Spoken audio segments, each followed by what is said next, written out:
सब लोग अच्छे होंगे। हमारा जो बिहार सिविल कोर्ट का अभी एग्जाम कंडक्ट हुआ था लास्ट वीक, इसके बारे में आज हम बात करने वाले हैं। राइट, बिहार सिविल कोर्ट का। ठीक है, इसमें हमारा एग्जाम का लेवल आपने देख लिया, बहुत ज्यादा टफ था। अब हम बात करते हैं कि इस पे कट ऑफ क्या जाएगी, क्योंकि लगभग 12-13 हजार कैंडिडेट्स का रिव्यू आ गया है। इस पे चर्चाएं हो रही हैं कि कोर्ट केस होगा, तो इससे रिलेटेड भी हम बात करेंगे। अगर हम बात करते हैं कट ऑफ की, तो सबसे पहले हम बात करेंगे यूआर कैटेगरी की कट ऑफ।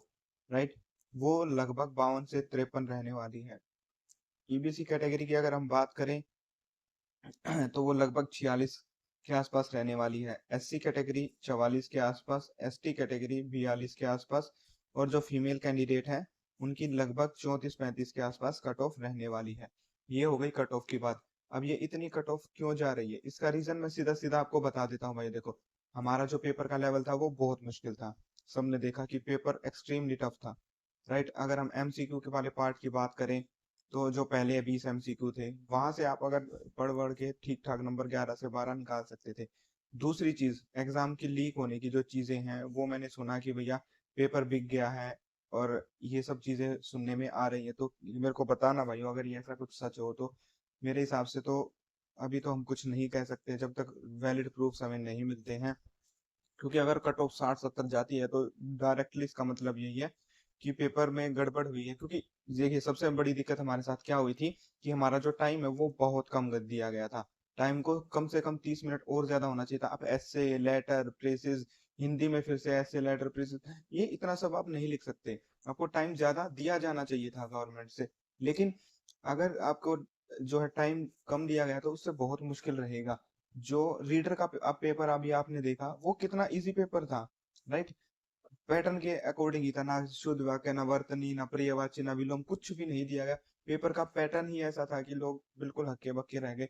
जो बंदे एसएससी की तैयारी कर रहे थे, वो पहले जो 50 एमसीक्यू का जो पार्ट था, तो अगर उससे बात करें तो वो लोग वहां पे लगभग 30 स्कोर कर पाए होंगे, है ना। क्योंकि कुछ क्वेश्चन इजी थे, अंडमान निकोबार का था, और पंचायती राज सिस्टम का था, और 1928 वाला जो क्वेश्चन था, फिर मैथ्स के कुछ क्वेश्चन थे, पटना हाई कोर्ट कब बना। ये क्वेश्चन थे जो डुएबल थे। लेकिन कुछ क्वेश्चन इसमें ज्यादातर नहीं थे ऐसे कि भाई आप 5-5 नंबर में आप ऐसे लेटर कैसे लिख पाएंगे। 150 वर्ड्स है, 150 वर्ड्स में लगभग सवा पेज आपको भरना पड़ता है।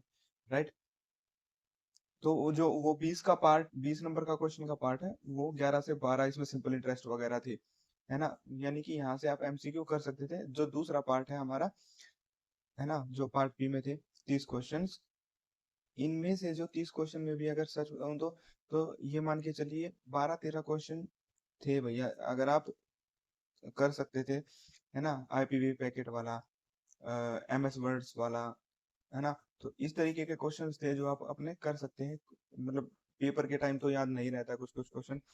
तो अब बात करते हैं कि भैया कि यहाँ से अगर आप 50 से 23-24 नंबर ले सकते थे तो आपके लिए बहुत ईजी था, है ना। एक पुलिसमैन उसके आगे पीछे घूम रहा है चोर के, है ना। बाकी के जो 50 जो रिटर्न क्वेश्चन था, वो लगभग 20 से 25 क्वेश्चन आप यहाँ पे भी कर सकते थे, है ना। तो ये जो मैक्सिमम है वो 50 के आसपास बन रहा है, और जो मिनिमम है वो 43 के आसपास बन रही है। इन्हीं के बीच हमारी जो कट ऑफ रहेगी। लेकिन ये कट ऑफ ऊपर नीचे रहने की दो चीजें हैं। पेपर लीक वाली चीज होगी तो कट ऑफ ऊपर चली जाएगी 5 से 7 नंबर। 2600 हमारी सीट्स है। राइट, तो भाई अब देखते हैं कि क्या रहती है। इसके बारे में आप अपना कमेंट और जरूर बताएं कि भाई कैसे रह सकता है ये।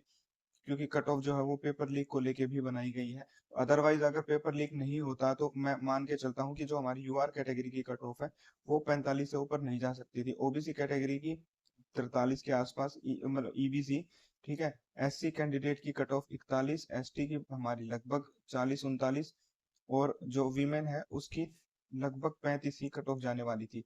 तो यही हमारी कट ऑफ होने वाली थी। अगर ऐसा कुछ नहीं होता तो यही कट ऑफ होगी। ऑल द बेस्ट एवरीवन भाई।